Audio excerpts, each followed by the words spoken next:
Olá, hoje estamos aqui reunidos e reunidas sobre a bênção e a proteção do Deus Pai, Filho e Espírito Santo. Amém. Hoje estamos aqui na nossa comunidade evangélica Comissão Luterana da Barra São João para nos fortalecer na palavra, no Evangelho de Nosso Senhor. E eu saúdo a todos e todas nós com as senhas deste 13º domingo após Pentecostes. Primeiro versículo da semana, o lema da semana: acompanhe. Jesus acabou com o poder da morte e por meio do Evangelho revelou a vida que dura para sempre. 2 Timóteo capítulo 1, versículo 10. E para o dia de hoje, do Levítico, então do Antigo Testamento, Levítico, capítulo 26, versículo 12. Estarei sempre com vocês, vocês serão o meu povo e eu serei o seu Deus. E do Novo Testamento de 1 João, capítulo 1, versículos 3 e 4, nós estamos unidos com o Pai e com Jesus Cristo, o seu Filho. Escrevemos isso para que a nossa alegria seja completa. Eu convido agora que possamos também reconhecer as nossas dificuldades, os nossos erros, em pensamentos, atitudes e ações, pedindo perdão ao Altíssimo Deus. Confessemos. Ó Senhor, nós queremos nos dirigir agora humildemente a Ti para pedir perdão, ali onde que nós fraquejamos como pessoa cristã, onde talvez saiu desses nossos lábios, desse nosso dom da fala, alguma palavra que tenha ofendido nosso irmão, nossa irmã. Por isso pedimos perdão, Senhor.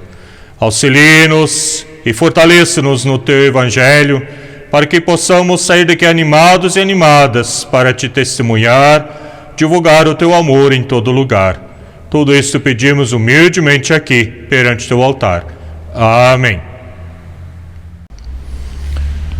Vamos ouvir agora o Evangelho para a nossa reflexão, para a nossa meditação, que é conforme o Evangelho de Lucas, capítulo 18, versículos 1 a 8. Acompanhe. Jesus contou a seguinte parábola, mostrando assim aos discípulos que deviam orar sempre e nunca desanimar. Em certa cidade havia um juiz que não temia a Deus e não respeitava ninguém.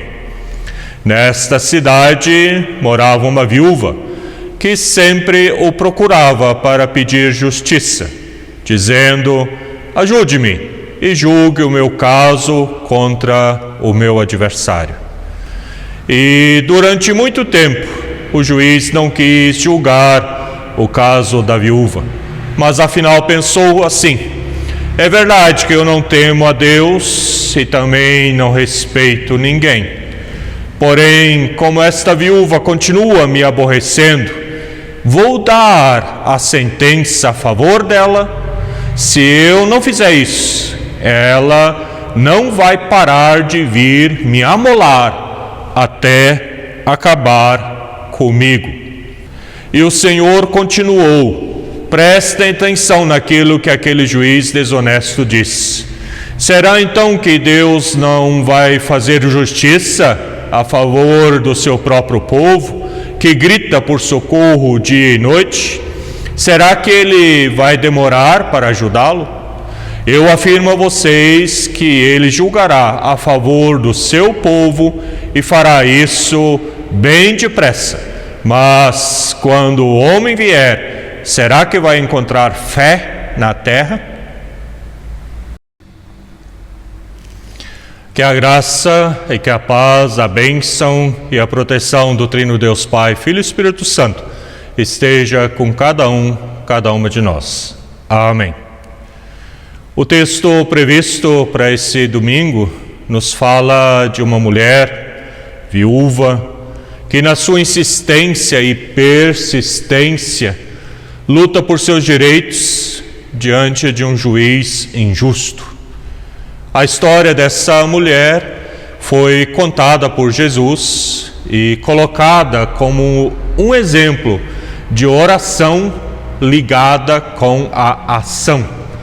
O texto fala de uma espiritualidade engajada na luta pelos direitos. É impressionante a forma como Jesus ensina. Ele apresenta narrativas, histórias, esta narrativa como uma experiência de vida das pessoas e de uma forma provocativa. Ele prega com autoridade e não como os escribas, pois fala da vida do dia a dia através de parábolas, que são comparações. E esta parábola é material exclusivo do Evangelho de Lucas. E ele apresenta dois personagens, uma mulher viúva e um juiz injusto. Vejam só que contraditório, um juiz injusto. Juízes estão aí para julgar de forma justa. E este juiz parece não ter uma boa reputação. O texto diz que ele não temia a Deus e nem respeitava pessoa alguma. E este juiz se bastava a si mesmo. Ele não se importava com a causa dos pobres, das mulheres, das viúvas.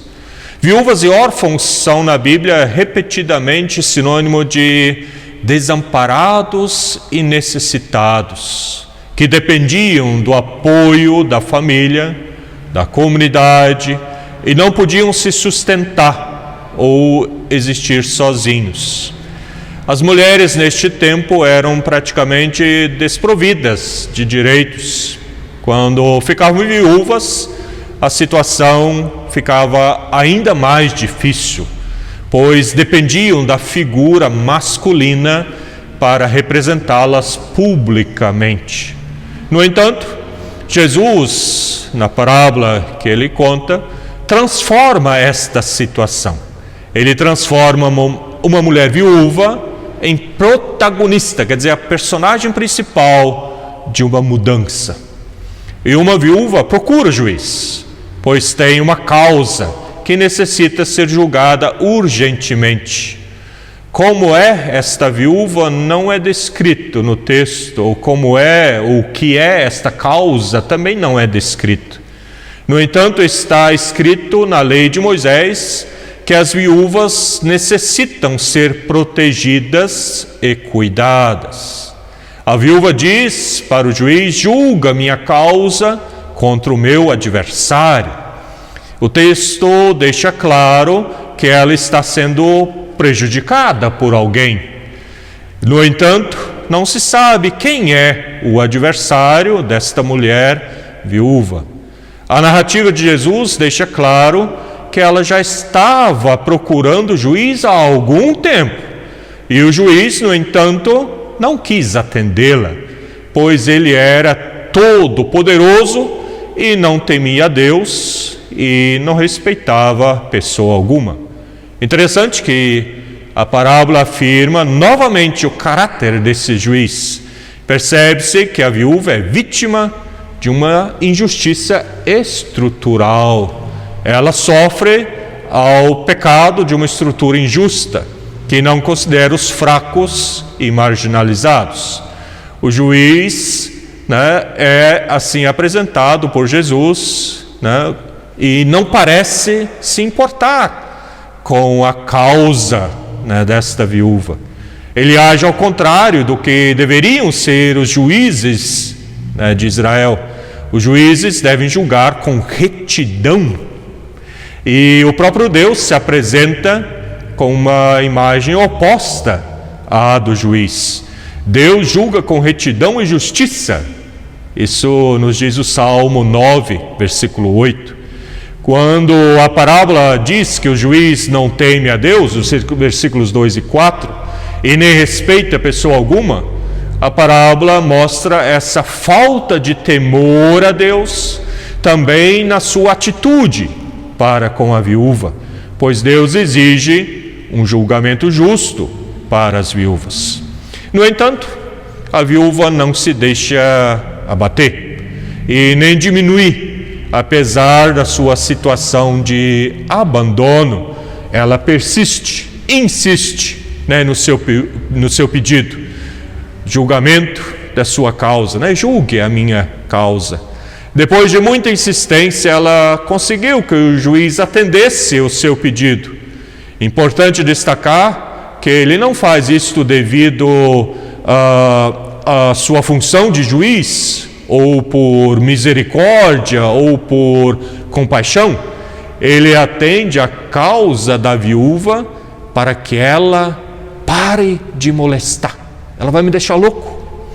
A parábola contada por Jesus nos mostra a força da resistência e da persistência, de pessoas sofridas, pobres, mulheres, viúvas, cada uma de nós. E este texto, portanto, necessita ser visto para além da prática da persistência da oração. Ela aponta para a ação incessante, diária, de uma viúva pela justiça diante de um juiz que não quer julgar a sua causa. Ele apresenta a memória da luta das mulheres viúvas em relação à luta de seus direitos, muitas vezes negados. E a oração da mulher viúva é tomada como exemplo de oração que agrada a Deus. E esta parábola, na maioria das vezes, é superficialmente interpretada, limitando a força da parábola apenas na persistência à oração. O texto, no entanto, apresenta a luta de uma mulher viúva que enfrenta um juiz insensível, sem sensibilidade, e que não teme a Deus e nem respeita as pessoas. Ela o enfrenta com uma atitude de orar mais ação, isto é, exerce uma espiritualidade ativa. Enfim, ela vai à luta. Chorar e lamentar situações difíceis não é solução, é preciso ir à luta. A mulher, nos tempos bíblicos, era desvalorizada, desprezada, humilhada. Nenhum homem conversava, por exemplo, dava atenção com uma mulher em público. A mulher não podia participar de atos sagrados e os seus direitos dependiam da boa vontade do marido em os defender. Por isso, entre as mulheres, a situação piorava para uma viúva que perdera o marido que a pudesse defender. A viúva sem um filho homem, que ocupava então o lugar do pai, do marido, estava completamente desassistida.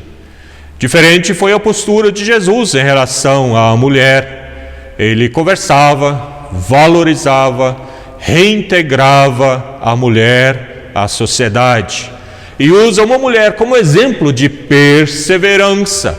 Assim, Jesus resgata a posição da mulher conforme a vontade de Deus. Deus criou o homem e a mulher à sua imagem e semelhança. Somos iguais perante Deus. E como iguais que somos, devemos lutar em conjunto por direitos iguais para todos e todas. Não deve haver nenhum tipo de discriminação entre aquele e aquela que se chama de cristão e cristã. Se somos cristãos, se somos cristãs, devemos tratar o próximo como nosso semelhante, e que isto possa ser colocado em prática todo instante, em cada momento de nossas vidas. Pensemos nisso. Amém. Vamos ter um momento de oração. Oremos. Ó Senhor querido, somos-lhe grato pela força, pela sabedoria, pelas palavras de todo dia, que nos alimentam, que nos fazem erguer a cabeça para lutar pelo pão nosso de cada dia. E Tu és o nosso amparo, nossa força todo dia. Homens, mulheres, pessoas queridas que somos, mas que também temos pressões, temos tensões, angústias que querem assim nos tirar do teu caminho. Permita que não venhamos cair em tentação e venhamos assim a te testemunhar em todo lugar. Temos também pedidos e agradecimentos pessoais que queremos incluir na oração que tu mesmo nos ensinaste. Pai nosso que estás nos céus, santificado seja o teu nome, venha o teu reino, seja feita a tua vontade, assim na terra como no céu. O pão nosso de cada dia nos dá hoje, e perdoa-nos as nossas dívidas, assim como nós também perdoamos aos nossos devedores. E não nos deixes cair em tentação, mas livra-nos do mal, pois teu é o reino, o poder e a glória para sempre. Amém. E que a paz, a bênção e a proteção do Trino Deus, Pai, Filho e Espírito Santo, esteja com cada uma de nós. E depois na paz do Senhor e divulga o seu Evangelho. Em nome de Deus Pai, Filho e Espírito Santo. Amém. Até a próxima, que a gente possa aqui continuar se reunindo. Tchau, tchau.